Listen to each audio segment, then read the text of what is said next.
My name is Eoin Madden. I'm a climate campaigner with the Wilderness Committee. As you can guess from my accent, I didn't grow up anywhere near here. I grew up on a little small island called Ireland, a couple of thousand kilometers away. My background was always I was a criminal prosecutor. So up until 2009, I ran around after folks probably like yourselves who may end up trying to stop coal trains and getting in trouble with the law. So shame on me. But what I decided in 2009 was that I wanted to work on the issue of climate change because my nieces and nephews are going to pay a much larger price than me and a much larger price than a lot of folks in this room for climate change. So I left on my bicycle and I ended up in Edinburgh, and I did a course called Climate Change and Environmental Law. And from there I sort of figured out where is the most important place in the world to talk to people about climate change. And it turned out to be British Columbia, right here. And why is that? Because of the amount of coal that's about to come out of British Columbia, because of the amount of oil that's going to come out of British Columbia, and because of the amount of liquefied natural gas that's going to come out of here, you guys control 100 times more carbon than pretty much anybody else in the world. So there's 4 million people in British Columbia. But when I go through the figures about coal and about everything else, you're going to suddenly realize that nowhere else has 4 million people and controls as much coal. In fact, 100 times more carbon per person in BC than in Ireland. So what I'm trying to say to you is that if you pick up on climate change and how important it is, you actually sit in a place where you can determine whether the whole world ends up dealing with the issue of climate change. And that's really, really important. This is the story of climate change. It's going to be partly the story of coal dust and the effect on our health. But that's okay, James. Let's go. But it really, really is critically, the story of climate change. And climate change is not something that's far away, that's going to make someplace in Africa or another continent too hot to live in. It's actually going to affect Delta more than anywhere else in Canada and up there with anywhere else in the world. And I'll get to that part of the slides when I come along. But don't think that climate change is not for you to think about, because we're sitting in a place right now at current sea levels which is about to experience climate change in a way you probably never even comprehended.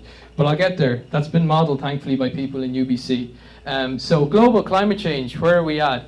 Atmosphere temperature has been rising, and it's been shifting steadily. This sort of green line on the bottom here shows you where the temperatures were and where they are now, shifting up the temperature gauge all the way along. Hold on a second, I actually have a clicker that I normally have, but I'll use this. And climate change in Canada, I'm sorry about the level of sunlight that's on the screen, but the temperature that shows, if you have a chance to see it, is that the temperature is steadily rising in Canada too. And the first sort of knowledge that we had that this was happening was this guy. It was the pine beetle. And the reason why the pine beetle is associated with climate change is that it cannot live through a normal winter, a normal Canadian winter. But what's happening is that it's coming out in force in spring much earlier, and what it does is it lodges in the tree bark of a pine tree and destroys them. And the colours again are sort of, they're not strong because of the sun here, but these images are of enormous swathes of BC which is deeply affected by the pine beetle, and massive mountainsides and huge areas of BC which is affected at this stage. So originally they thought about 80% of our pine was going to be eaten up by the pine beetle, which, like I said, is only doing this because of climate change. And they've dropped those figures now to about 60% of our pine, but it's an enormous swathe of British Columbia. You can see that's the provincial border leading up to Eoghan. So enormous parts of British Columbia have suffered climate change already. Another area that we really sort of learned about through our connections with sort of locals in the area was Shuswap Lake. They've had enormous problems with climate change, the lake breaking the banks, massive destruction, and it's because the actual peak in water take is moving slowly to the right-hand side, and the actual highest level of water in Shuswap Lake is shifting to a later stage in the year, and it's shifting to being steadily higher than it ever was before. So one of the predictions for climate change was that things would get wetter, and Shuswap Lake is showing us that it's happening pretty drastically, and folks there weren't prepared for it. As you can see, there was been sort of massive devastation in the area, a lot of images. And then I get to sort of Delta, and this is why I really wanted to bring this up, is that there's a government initiative now for Delta to prepare it for climate change. It's a group called the Delta Regional Adaptation Collaborative. It's in conjunction with Natural Resources Canada and a bunch of other organisations, Environment Canada, and my favourite one, CALP, C-A-L-P. And what C-A-L-P do is they're an organisation based out of UBC, and they're trying to model what does Delta look like with climate change. At the moment, we have 400 parts per million of carbon in the atmosphere. All right. The last time we had this was 3 million years ago, and at that stage, sea levels were between 3 and 5 meters higher. So CALP is the next website that I just took these web pages and I stuck them up there for you to know how you go about getting this information. They've modelled what will happen in Delta. So West Ham, I think this is pronounced West Ham or Wesham Island. I'd pronounce it West Ham, but you probably just call it West Ham, Westham. Okay, year 2000, regular sea levels. A 1 meter rise isn't so bad. This is way less than what they expected to be. Out in Point Roberts, they came up with sort of, this is what it looks like without climate change, and that's what it looks like with climate change. That is with a 3 meter sea surge. Okay, these are not figures that are at the top end of what's predicted for the amount of carbon we're putting out there. The health impact of this, the economic impact of this, the migration impact of this, it can't be accounted for. Someone did try to account for it actually. It was called the Roundtable for the Environment and the Economy. And they were a federal group, and they came up with the estimate of between $20 and $43 billion by 2050 climate change will cost Canada. And they must have said something that the federal government didn't like, because the group's been scrapped since. In fact, just after that report, the federal government stopped its funding, stacked the members of it with very right-leaning, non-climate change believing type folk, and the organisation had to disband.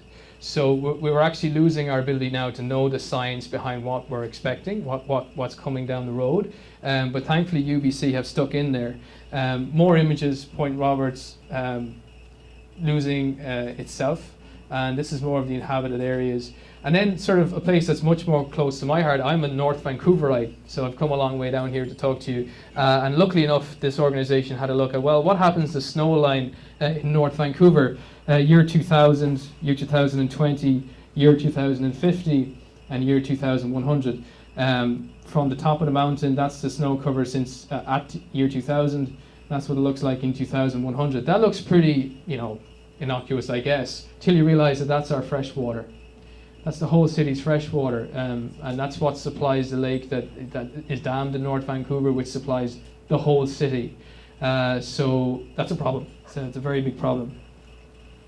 So back in 2007, the government here in BC, it got a social license from everyone that was progressive or non-progressive to actually deal with climate change. And it had a plan called the 2007 Climate Action Plan. And in that, we said, as a province, we're going to commit to reducing our carbon by 1/3 by 2020, 80% by 2050.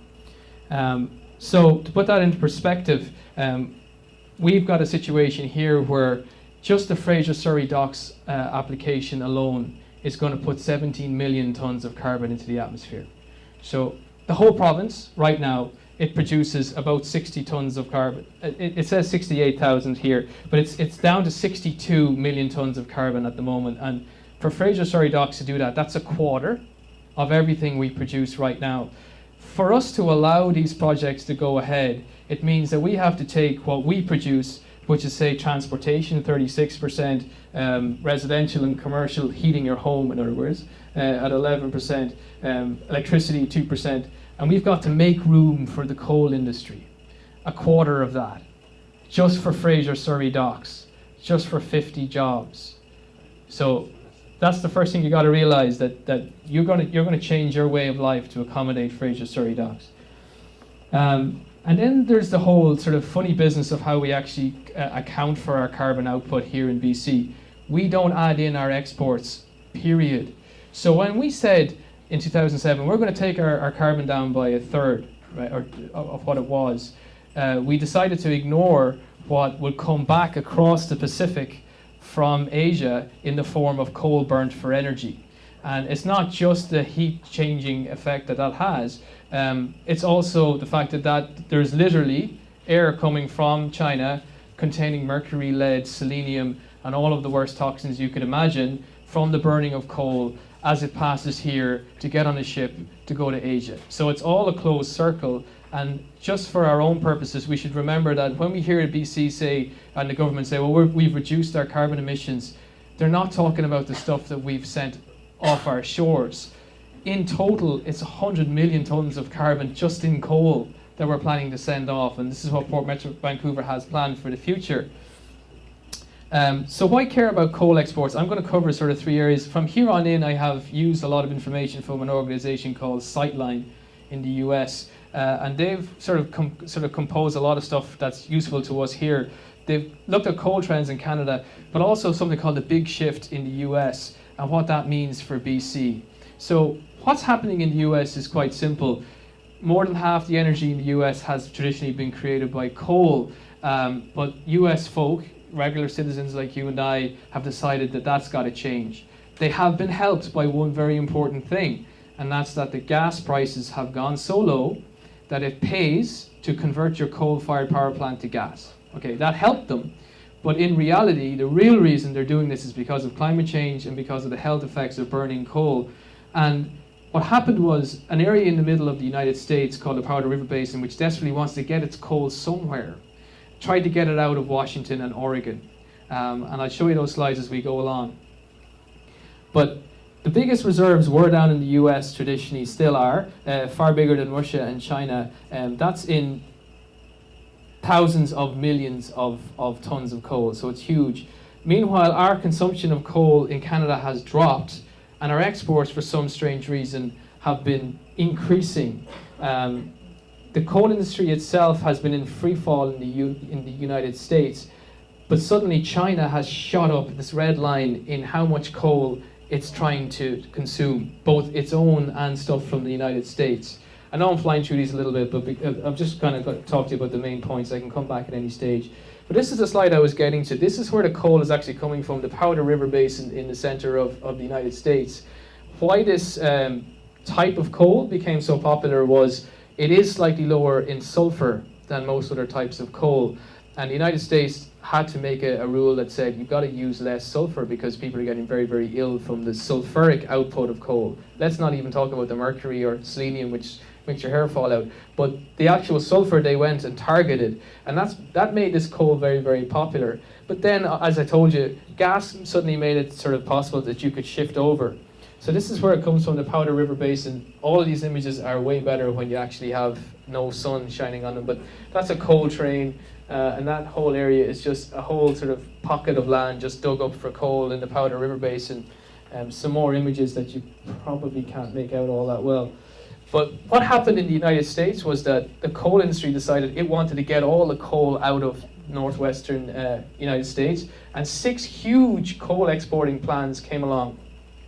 We've just found out recently that 3 of these have actually been stopped by local residents. All right, so everyone got very active. An organization, a wonderful organization called Power Past Coal, got everyone together and told them what was happening, and they've successfully stopped this one, Coos Bay, the St. Helens one, and the Grays Harbor applications from proceeding. Jason will correct me if I'm wrong, but it's those 3 that are done at this stage. And the 3 that are remaining is still an enormous application for Cherry Point near Bellingham, Longview and Boardman. But it's still a 50% success rate of folks just standing up to this industry. It can be done. Unfortunately for all of us here though, two things happened. The railway, which is Burlington Northern Santa Fe, together with the big coal companies in the US, decided or realized that lower mainland Vancouver and BC is an easy place to get coal out of. And that's because our environmental laws are just not as intensive as the US ones. Just to give you an example, in relation to Cherry Point in Bellingham, there were 16,000 submissions. James is going to talk to you a lot about that. He's got experience in relation to those applications, and it's going to give you a perspective of what you don't have. See, we live in a place where we think we've got great democratic rights. Our experience with Port Metro Vancouver, which controls this application, is that we absolutely do not. And that we're being shut out at every single opportunity that we might have to participate in the discussion on whether this should happen. And that's why we have somebody from the US here just to tell you exactly what it's like for folks down there. And they've successfully opposed this thing. But this is what we've got just up the road. This is West Shore, 33 million tons of coal. And traditionally, it's been a type of coal called metallurgical, steel-making coal, BC coal. So I want to make an important distinction for you in all of your conversations about coal from here on in. People say that coal gives them jobs. And it doesn't really give many jobs, but it does give a certain amount of mining jobs in BC. That's metallurgical coal coming from BC, and it goes to places like West Shore to a certain percent, about 2/3, and also a place in my backyard called Neptune Terminals. This is the coal that's coming by your door is very different. It's from the Powder River Basin, and it's for generation of energy. So it goes straight up in the atmosphere as climate changing carbon. Now, there are arguments for and against steel making coal. It's still heavily polluting. It does go towards producing some of the products that we will need to shift to a cleaner way of doing energy. But I want to concentrate this conversation and hopefully this opposition on the business of taking US coal and bringing it up here, producing no jobs for us to suffer the effects. But that's West Shore for you. And this is what it looks like for you. Currently there's between 2 and 3 trains going up the tracks and 3 coming down. With the likes of Fraser Surrey Docks going through, you can expect 10 to 12. So the first impact for you locally is that should there ever be an emergency ambulance due down here, it may be waiting an awful lot longer. You got to think about those things in reality. The coal dust, again, you're going to hear lots of conversation from coal operators that they say they can do this totally safely. They can use something called a surfactant. Now, the US Congress, again, you know, I don't want to sort of make out the US to be sort of some sort of a beautiful place compared to Canada, but when it comes to this kind of thing, they get on the case pretty early. And they dragged Burlington Northern Santa Fe in front of the US Congress and said to them, how much coal comes off your trains when it goes through places like Crescent Beach? And the answer scared everybody to hell. 645 pounds of coal dust per car for a 400-mile trip. All right, so brace yourself. Let's do the math. So wait. That's a 125 car train. That's 645 pounds for 125 cars is 80,000 pounds of coal dust. And that's without what's called a surfactant. Now a surfactant is a big fancy word for stuff you put on top of coal to stop it spraying everywhere.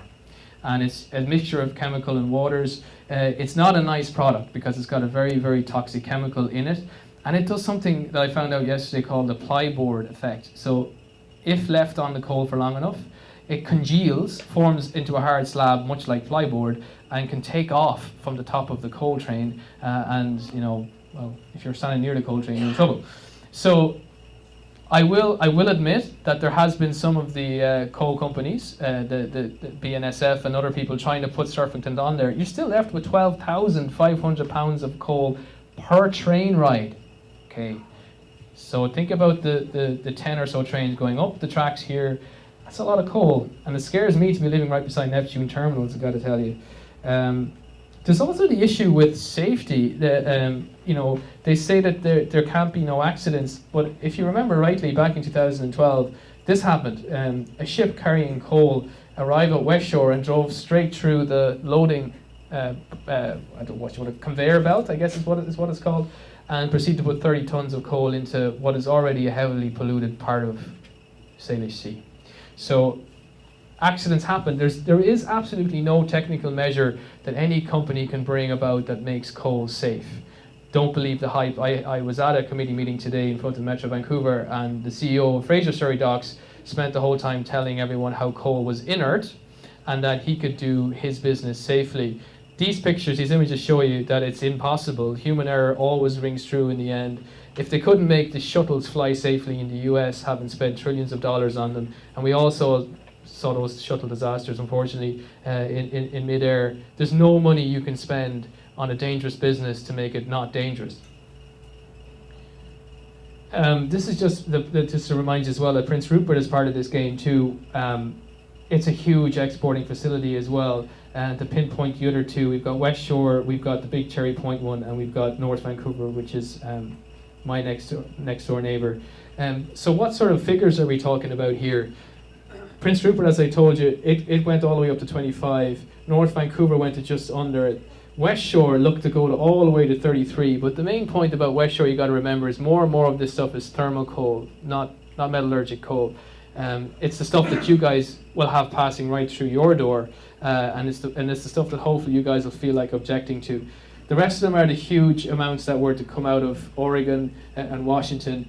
But these figures are important because they show you just how much active citizens can stop. St. Helens, Moose Bay, Morrow, all stopped. So that's a huge amount of coal that people managed to actually object to and do so successfully.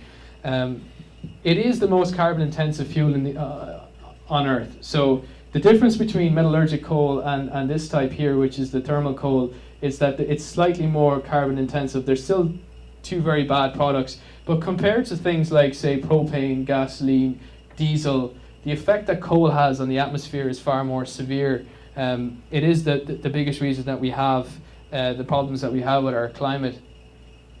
And this is the amount of coal that's left. We gotta keep our figures small if we want to actually stay below the famous 2 degrees Celsius rise in what we have. We can't use the coal that's left in the ground, and we can't use the oil that's left in the ground. It's just simply impossible for us to be okay. So what climate change catastrophe is worse? People talk a lot about the Keystone Pipeline and Northern Gateway Pipeline, and in relation to how much damage that's going to do our future. The coal that's to come out of northwestern North America, so between us all, Washington, Oregon, and BC, it's far greater the effect is far greater for the climate than it is for the Keystone Pipeline. That's another important point. This has kind of flown under the radar a little bit. It hasn't been part of the big discussion on climate. It is actually a far bigger issue than any of them.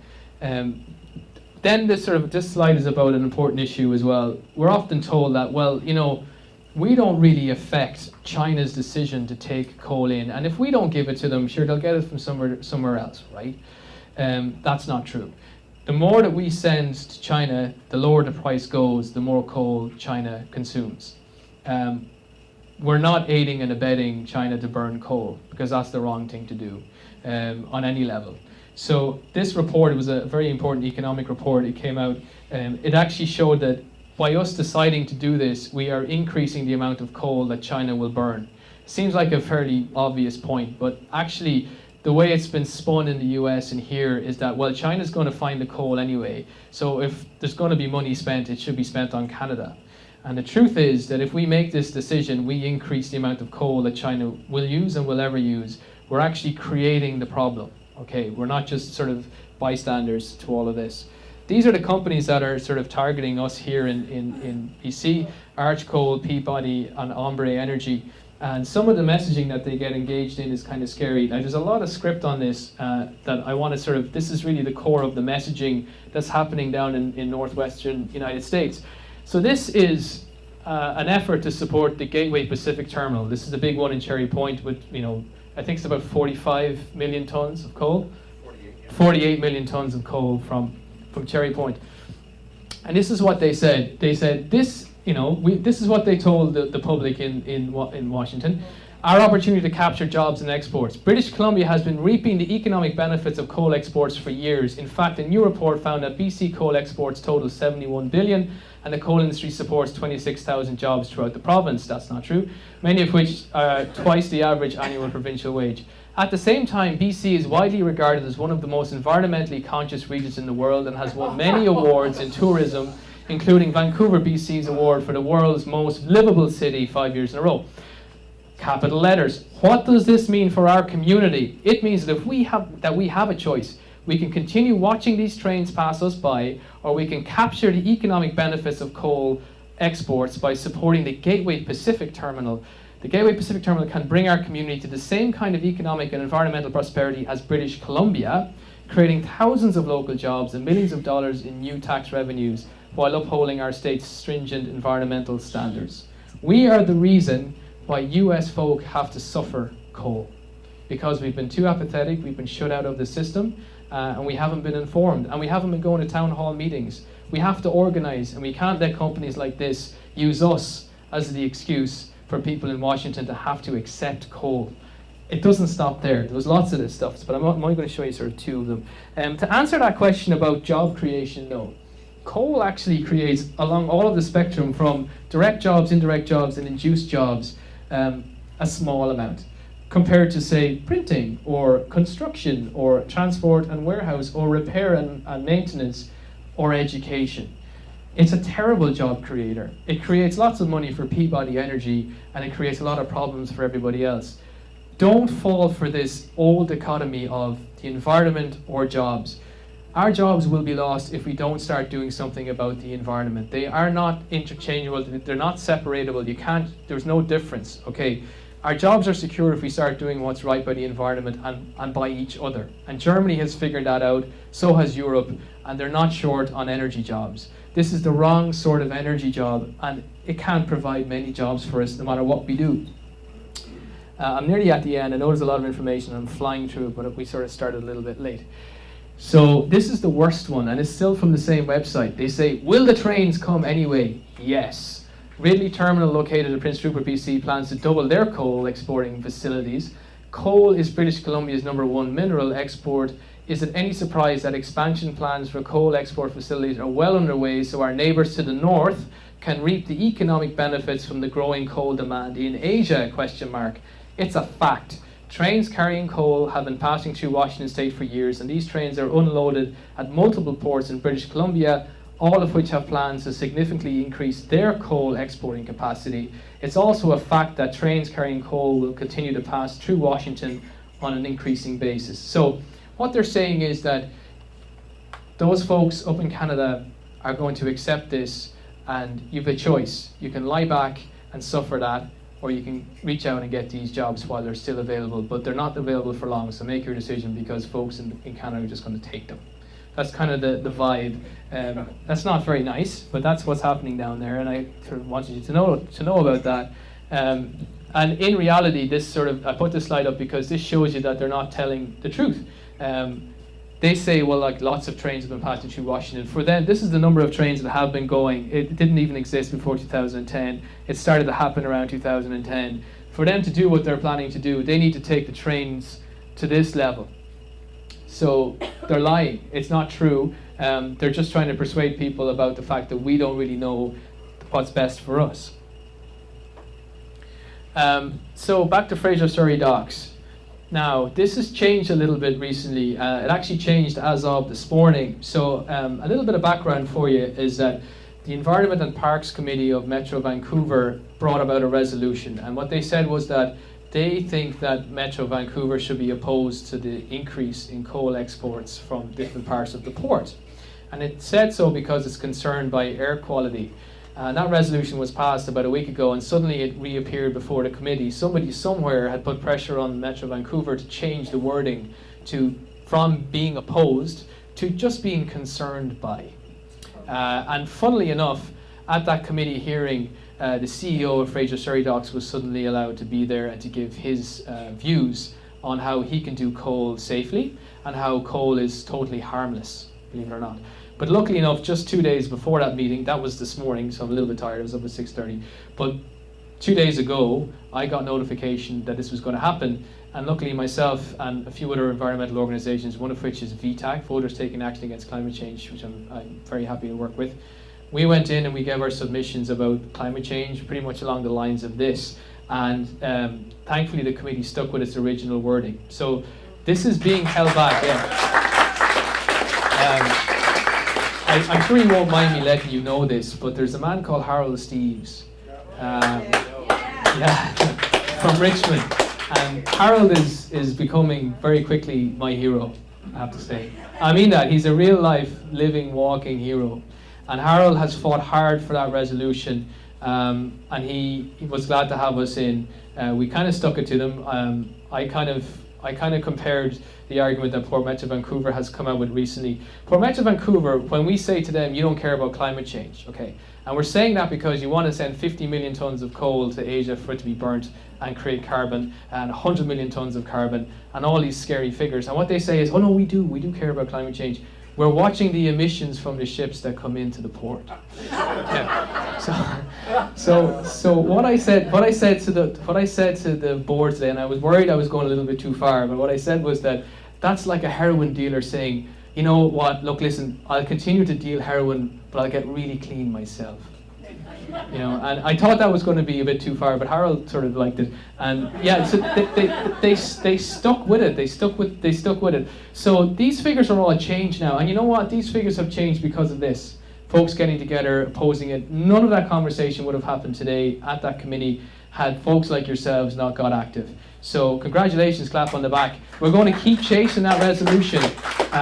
In response, Wilderness Committee set up a letter writing tool. And what that tool is you go on our website and you write a letter to the board of Metro Vancouver. So the board are going to receive this motion from the committees pretty soon, and it's going to be under consideration. And it's asking the board of Metro Vancouver to say, we're opposed to this. Not concerned by, don't really like it, we're opposed to it, okay? And they won't do it unless folks like yourselves start writing in to these members of the board. There are mayors from different parts of Lower Mainland, etc., and say, you've got to do this is the right thing to do. It would have happened in March. It hasn't happened yet. We hope it never happens, but we're going to have to keep fighting hard for it to not happen. And I hope that you guys will go on the website and use that letter writing tool. So what can you do? Get involved with the Wilderness Committee or any other environmental group that's involved in this. I'm not going to hog the limelight for the Wilderness Committee. We really want you to help out. We've got all of our literature here. We've got another letter writing sort of a little thing here, which you'll probably like. It's called Say No to Dirty US Coal. So we call it like it was. And it's addressed to the Minister for Transport, Dennis Level. And the back is really interesting. It's called the Billionaire Club. And it tells the story of Warren Buffett's railway trying to get his dirty coal up to another big rich man called Jimmy Pattison, who owns West Shore Terminals. So we kind of went nasty with it, but it has to be done. I have to say that the response from Minister Level about all of this stuff concerning Port Metro Vancouver, who, as you know, will give the go-ahead to Fraser Surrey Docks if they get the go-ahead, has been exactly what Port Metro Vancouver said to us. So Port Metro Vancouver say, well, we really care about what you're saying. Go and talk to the Minister for Transport. So we go and we talk to the Minister for Transport. And sometimes these things come back and they say, oh, no, you should go and talk to the port. So we have to go back and talk to the port. That seems like a waste of time and a merry-go-round, but it's not, because the more of these that go in, the more we can say people object, the more we can pin them to these ministers so that they can't give us the runaround anymore. Send out your e-alerts. Yeah, so we send out e-alerts about events like this and about the letter writing tool. If you're on our web list, you don't have to be a member of the Wilderness Committee to be on our email list. And what that does is it tells you about that letter writing tool. It tells you about the committee meeting today. It gives you day by day, blow by blow, what's happening in this campaign so that you can be more effective than you realize. It's awesome when you start reclaiming your democratic rights, when you start getting active. It's great. You sort of feel alive again, you know, and that's not what people want. People that want to make lots of money, they want you to feel disempowered and it's somebody else's coal, and sure, we just got to suck it up, you know. So get involved. Write your local politicians. Talk to them. There's so much activity on the municipal level. There's so many mayors coming out against coal. But they need the green light from you guys. They are taking a risk, by the way. I mean, for Fraser Surrey Docks to not be able to make their 50 odd, I don't think that's true either. I can't imagine how 50 people will be involved in an automated system at Fraser Surrey Docks to take barges up to Texada, but that's what the man said today. But that's still an argument, you know, 50 jobs. Any mayor or any MLA or any MP needs a lot of support to say that doesn't happen, and you guys need to support them. And our letter writing tool is at the very bottom. That's what I'm going to send you to. It's an incredibly powerful tool right now at this day and age. I want to hand you over to the man who's going to tell you what you're losing out on, and a few other little sort of tricks and of the trade in relation to the US. So I'm handing over to James now. Well, questions and answers afterwards, by the way. We're going to open up the floor, and usually that's the most beneficial part of nights like tonight. It's not about my slides, not about the presentation. It's about hearing your views for or against coal. And you're welcome to give your views either way. We always like to know, you know, the other side of the coin. But I'm here for as long as you want to talk about questions and answers. Okay, thanks. I want to thank Eoin for an excellent exposition of not just the issues, but many of the things that can be done. So what I want to do is I'd like to share some of our experience just south of the border in participating in the permit process for the proposed Gateway Pacific Terminal in Cherry Point. And what I especially would like to emphasize is not differences, but similarities in what can be achieved, in the path that can help your community make good decisions about proposed projects like any of your coal terminal expansions. I'm James Wells. I moved to Bellingham, Washington with our, at the time, tiny daughter Katie. She was 1, and my wife Sarah. We moved from Coalfield, Tennessee. And we did some research as to where our daughter Katie could live for her one and only childhood. And we chose Whatcom County, Washington for, I expect, a lot of the same reasons that people choose to live in this wonderful area as well. We love coming up here too. This is part of why we moved here. When just a few years ago, we found out about the proposal for North America's largest coal export terminal in literally our backyard. That was not something that I could stand still for, or many of my friends and neighbors.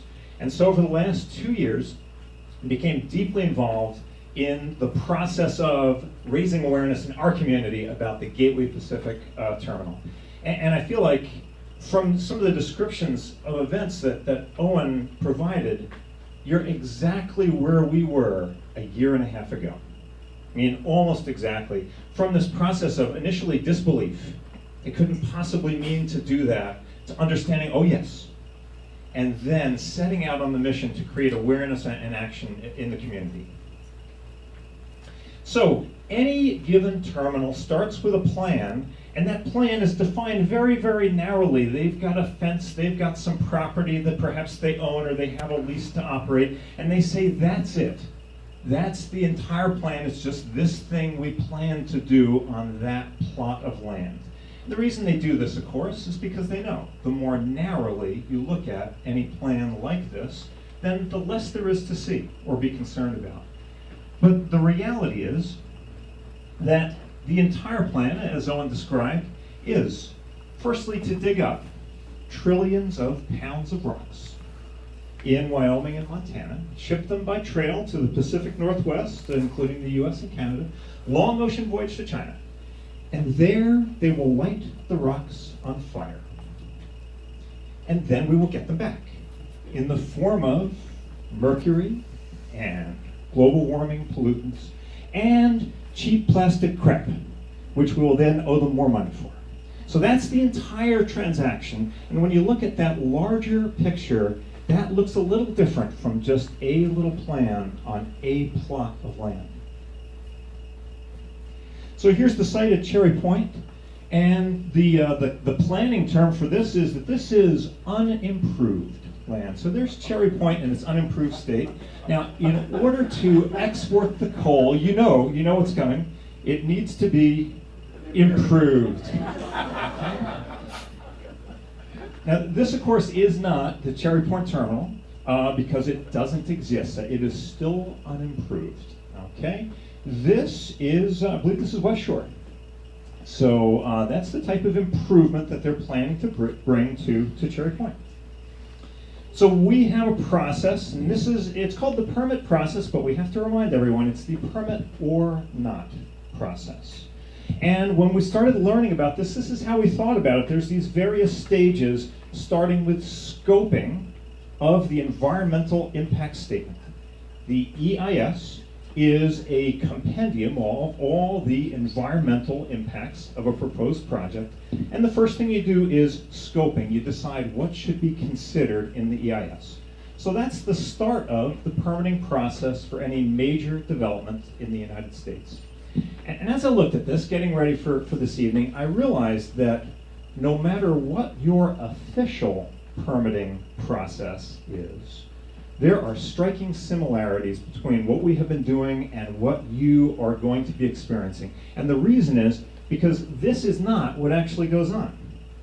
This is what actually goes on. And again, sorry about the image quality, but you have this official process. That's the guys with the stacks of paper in their cubicles and stuff like that. But what else you have? You have the public hearings where as many as 2,000 people have shown up.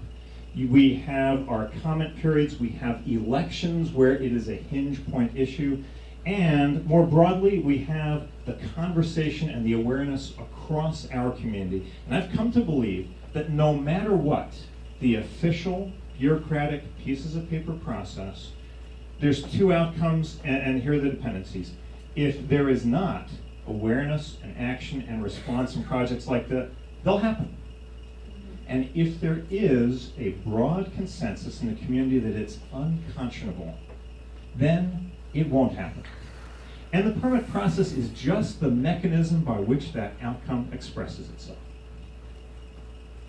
So you might think that our permit process is us, typing things into the website and submitting letters, and it's all that. We submitted more than 10,000 individually written comments about EIS scope, but this is really what went on. And we had at our first public hearing about 2,000 people, filled up our high school in Bellingham, and we had we got better and better in the hearings with our red T-shirts. And by the last hearing, it was a sea of red T-shirts, which was our symbol for saying, stop or be concerned.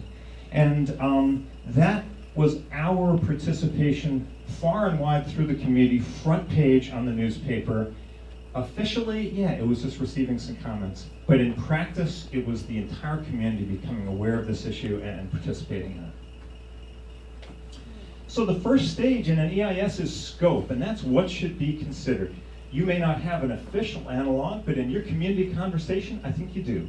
Scope is the types of adverse impacts, such as air pollution, marine impacts, and so on, and cross-referencing that with how far and wide you should consider those impacts. Do you just consider the property? Do you consider the region, the whole country, or the whole world? So that matrix of where versus what impacts is what defines the scope. In the US, it's of the EIS. In your terms, scope will be the scope of everything which some decision maker considers. So a key part of the scope is adverse impacts. And there's really 5 major sources of adverse impacts. And you've heard of some of them, but it starts at the mines. The mines themselves are tremendously destructive. They destroy what was former farmland, they destroy water resources and so on. Obviously, if you dig up more of it, you permanently destroy more land. They're supposed to reclaim that land. And I heard Eoin say that sometimes we're on top of it, environmental. That's not always true. So of all the coal mine land in Montana, 4% of the land that's required to be reclaimed by law has been reclaimed. The other 96, well, it still looks like that. There's train impacts. That includes air pollution, as Eoin describes. Risk of collision is a serious one as well. And blocking of emergency vehicles. It's a very, very serious issue in Whatcom County. There are some areas, residential areas, where the only access is across tracks. So think of ambulances coming to your house. Think of ambulances leaving your house. Think of fire trucks. Think of police. Even in some cases, marine rescue. You have marine rescue near shore and your ability to get there as well. So block crossings. You have the coal terminal operations themselves, stuff like coal dust blowing off the piles and so on. And you know those surfactants someone was talking about? That's this kind of liquid gummy bears that they pour in the thing to reduce the emissions. But there's a downstream problem with the surfactants. So they have these big piles of coal at the terminal, and now you have these surfactants all mixed in. This is kind of hydrocarbon goo. Well, they water the coal piles. And the reason they water the coal piles, 2 reasons. One is to reduce dust, but get this, reason number 2 is so the coal piles do not spontaneously combust. All right? So what happens when you pour all the water through the coal, the surfactant hydrocarbons, you get this wastewater, and in theory that is treated on site. But what's the rule of wastewater treated on site? It's never 100% contained. So surfactants and other materials absolutely will end up in the groundwater. That's part of coal terminal issues. And then there's ultimately the shipping. There's the pollution from the ships. There's invasive species that comes on the ships. You know, all those nasty mollusks and stuff latched onto the hull that then they invade your marine area. And most importantly, I think in the Salish Sea, the risk of collision and one of these ships eventually sinking and spilling oil. So that's 4 out of the 5 big impacts. And number 5, of course, is the centerpiece of what Eoin was speaking of, the end result, right? The end result is it will all be lit on fire and turned into pollution. So those 5 major categories of impacts. I have a handout here which we've used the Cherry Point, and it's a little out of date because it's called 101 Reasons to be Concerned About Coal Export. At a certain point, I decided to make a list, and I got up to about 90 really quickly, and then sent out a note to some friends, and we got up to 101. I said, okay, that's a good round number. We're just going to stop there. So I published that, and then readers were like mailing in more and more and more. And so I don't know what I think the print maybe have 110 or 120, but we still call it 101 plus. And I'd say after a whole scoping experience, it's seriously outdated from there, because that's from before the start of our scoping process. So each of these major categories can be further subdivided to many different individual types of impacts. Now, in our EAS process, we have to provide information about whether an impact is significant. And something I encourage commenters to do is describe significance in personal terms, because there will be experts who will provide what we'll call demographic significance, a kind of study significance. This many tons, it matters because of this number. The participation in the process I thought was most important from the citizens was personal significance. We sought out and found testimony from specific people who lived cut off from the tracks and asked them to give their testimony in person about why it mattered to them. Got testimony from organic farmers who lived in some location close to the proposed terminal who would cease to be able to do what they do for a living if the coal terminal is put in place. Personal significance, I think, is the centerpiece of participation for anyone who doesn't consider themselves to be an expert in the topic. And there are things you can do to add to significance. Your statement of significance, consider things we call sensitive receptors. You know what a receptor is? A receptor is something that gets hammered by pollution, right? This is an environmental term. So sensitive receptors might include, say, kids in schools nearby, things like that. You have highly valued resources, such as fishing or recreational resources in the Salish Sea, and irreplaceable, like endangered species. So consider, there's a regulatory term is context, but things that add to the significance of any impact in any of these categories. And I'll give you an example. So Boulevard Park is a park in Bellingham, and you have very similar places right along here. And Boulevard Park, you can see, here's the red line, there's the trains. It's a train tracks, and it does have some traffic now. But it appears they'll have to put in a siding to accommodate the traffic, cut off all vehicle access to Boulevard Park. We'll lose almost all use of this park. But as you look at it, something that it's really important to realize, back to significance, this is not Boulevard Park. Guys, this is a map, it's an air view, right? This is a plan view that planners use, to do whatever it is they're gonna plan. Because this is Boulevard Park. Right, so this is, in fact, the place where she first rode a two-wheeler without needing me to study her. So that's personal significance, and anything you can do to bring that to bear on the topics that concerns you adds to the weight of your participation in this process. Here's another angle. Coal terminals and all the associated effects are about the permanent change of places like this to this. And I'll define permanent. Permanent is as long as you live and as long as anyone you ever meet lives. Because these places, long after the terminal is abandoned or reduced to 3 lonely guys in the control room, those places will still be dead. So anytime you identify an impact and you can add the concept of permanence to that impact, that adds weight to the significance of that impact, no matter who you're talking to. So here's a real basic formula we provided to commenters. This is your basic comment. Now, we did this for EAS commenting, but this is applicable for any conversation with any person. Identify the impact you're most concerned about and why it's significant. And here's what's really tough.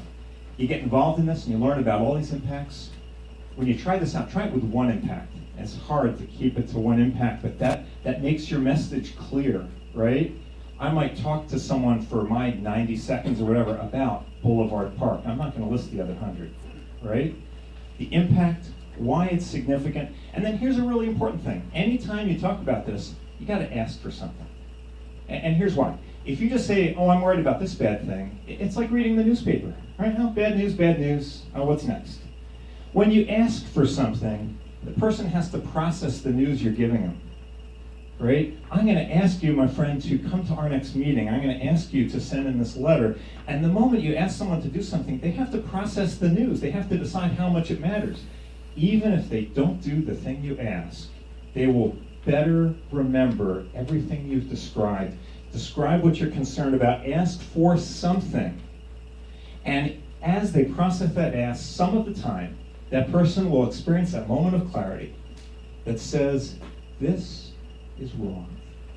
And that will be a moment that could be motivated for that person to then be part of people who are then active and participating in this. So, real basic formula. We've done it for regulatory commenting. I think it's appropriate for all communications on this issue. And here's some finer points. If you're going to cite an impact, you should cite an impact that's reasonably foreseeable. That means you can't make stuff up, right? Something that has some reasonable chance of occurring. Now, this actually is West Shore Terminal. You see kind of the dust flying there? This is last spring. Now, this was a freak windstorm. I heard that the winds got as high as 45 miles an hour. Okay? That is stunning because nobody could possibly have foreseen that on the Pacific coast it would be windy. So any impact you cite should be reasonably foreseeable. Now, here's another finer point, which is about mitigation. Now, mitigation is kind of a dollar word that you'll hear from proponents of these projects that say, oh, we'll make it all better, right? We'll put the surfactants on the coal train so they have less emissions, right? But here's some things about mitigation to keep in mind. One is it's never 100%, right? Okay, I want to describe this. You put on the surfactant, it just reduces, right? You still have the pollution. And it causes other impacts. We were talking about the surfactant, it causes groundwater pollution, right? So mitigation is, anytime someone says, oh, I got an answer for that, think about it and realize, number one, it's imperfect. Number two, it will cause other problems, right? So other proposed mitigations might include enclosing something. Well, that could be a problem because it creates risk of fire, for instance.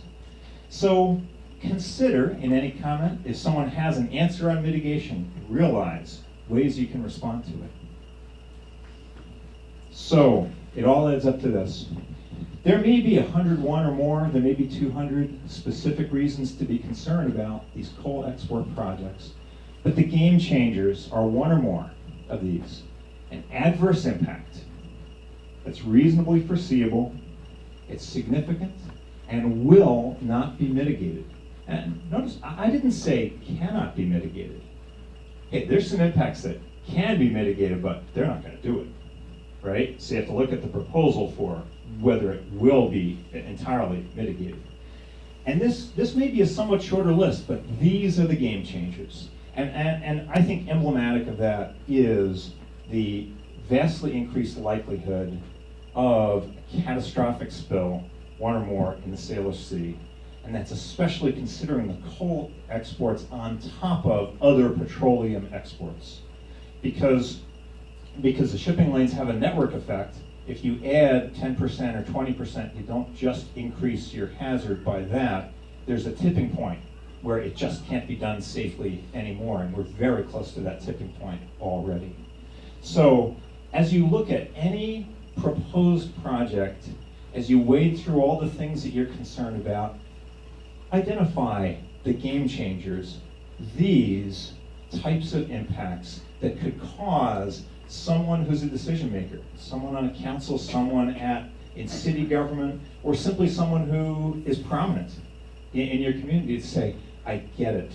This is not something that we can do.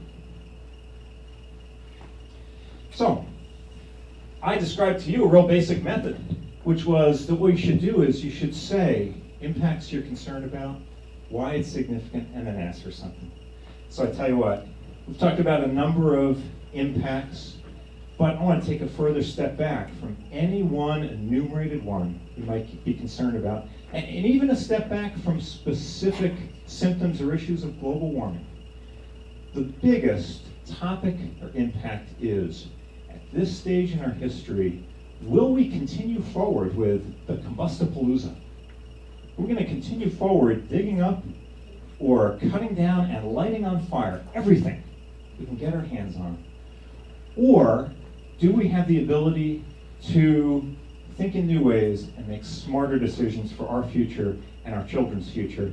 And the significance for me is I believe that we can make those smart decisions, and I want to demonstrate that. So my ask to you, and it's very, Eoin had some very specific formulas, but I'll give you something more basic. It's just, if you're deeply concerned about this issue, identify a thing that you're really concerned about, that is personally attached to you, is personally meaningful to you, and talk to your friends. Talk to people you know who may or may not be in some official position, it doesn't matter. Talk to people who will soon be your friends after you talk to them about that. That's my ask to you. All the other things as well, blocking and tackling, participating in letter writing, all very, very important things. But it's all underlined by the community conversation that we can all be part of, the awareness we can raise, our friends and our neighbors all around our community. So everyone, for being here and for being part of it, participating, thank you all so much.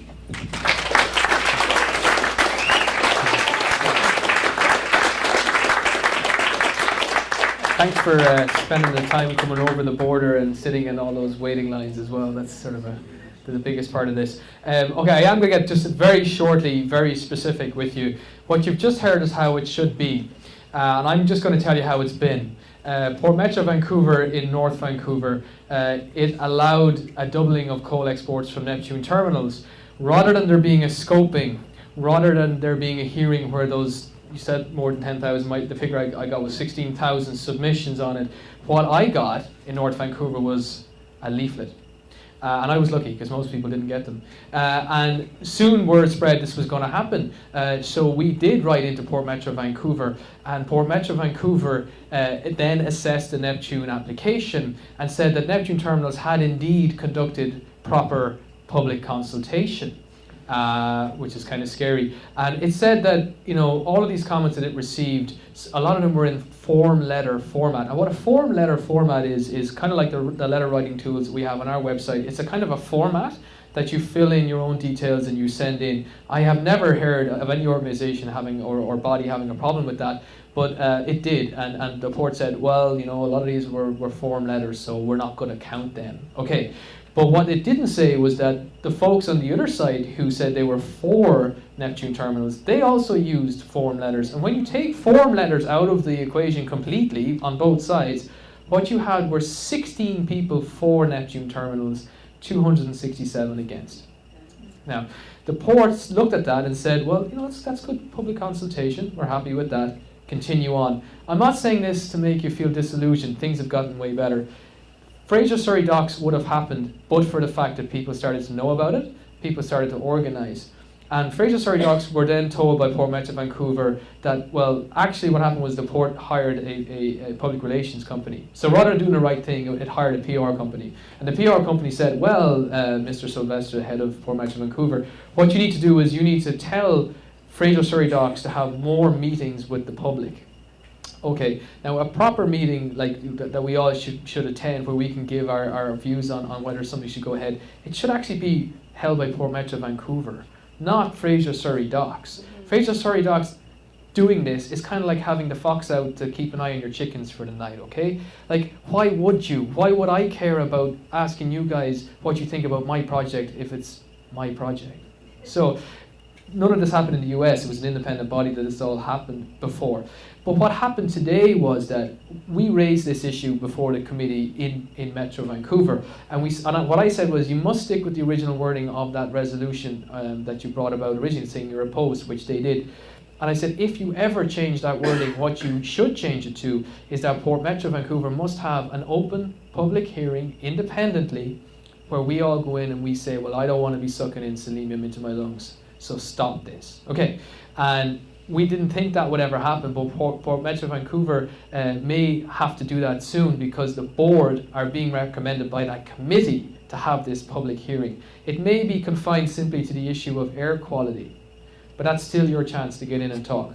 So what this is a long way of saying is, keep fighting, we're getting our way. We're getting to the place where we can start having the sort of process that's in the United States. If you need to, don't talk about coal. Talk about being a Canadian with democratic rights first.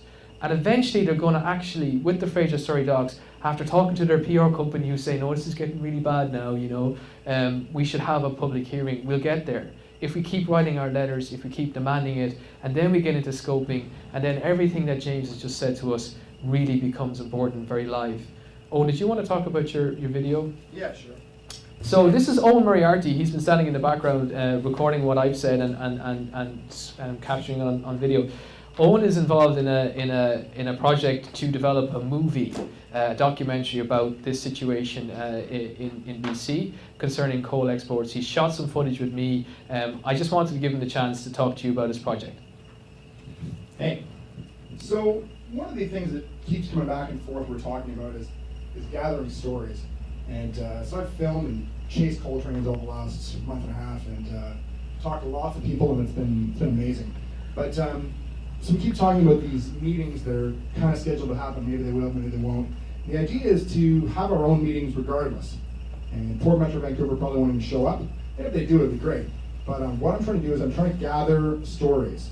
So if anybody wants to come talk to me, or you can go to my website, I did nomorecoalexports.com. I'm gathering stories, and I'm basically cutting small videos. I've got friends who live right across from the Fraser Surrey Docks. Nobody has ever seen a leaflet. They had no idea he was even coming.